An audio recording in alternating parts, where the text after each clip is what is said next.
dalam sebuah diskusi jadi di Jakarta sekitar tahun 2012 atau 2013 yang dihadiri sangat banyak aktivis senior dari angkatan 66, 78, 98, juga yang muda-muda, juga ada sejumlah mantan menteri. Itu secara alami mengerucut pada kesimpulan bahwa yang sedang berlangsung dalam negara kita adalah oligarki. Nah, jadi kata oligarki itu berulang-ulang diucapkan dari pembicara yang satu ke pembicara yang lain gitu kan.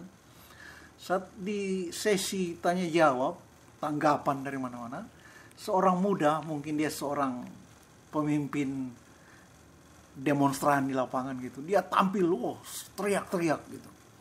Dia bilang begini, yang berlangsung sekarang bukan saja oligarki, tetapi rampok. Saya kaget gitu kan, saya pikir, oh berarti orang ini tidak mengerti gitu kan, apa hakikat atau arti dari kata oligarki.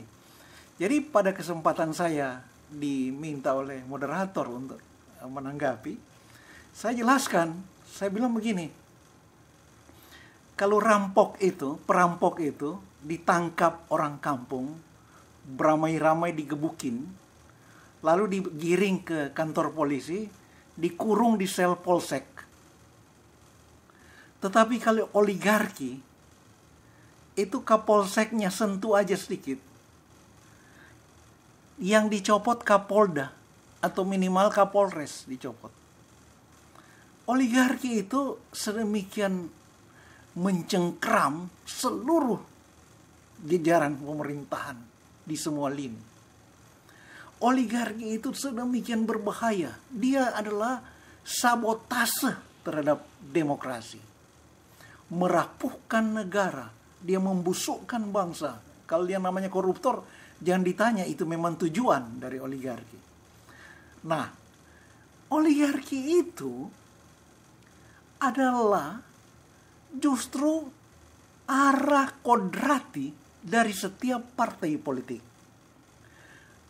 Ini udah sejak lebih 1 abad lalu diteliti oleh Robert Mitchell.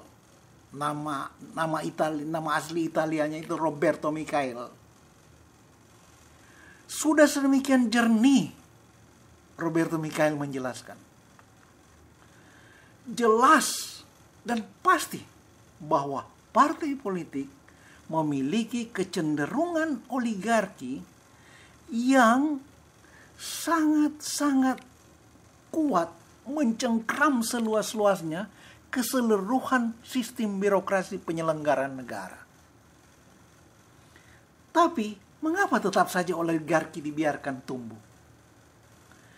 Itu tidak lain karena adanya salah kaprah yang mengira peran parpol di dalam mekanisme kekuasaan negara itu adalah peran resmi.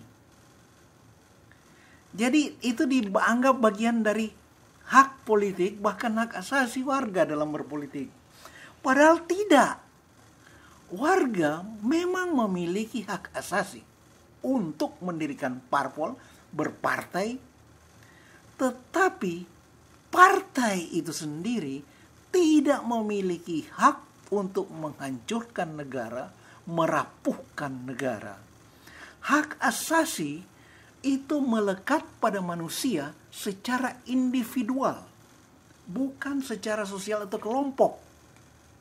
Hak asasi itu tidak melekat pada partai untuk dia sampai masuk di dalam sistem pemerintahan. Begitu.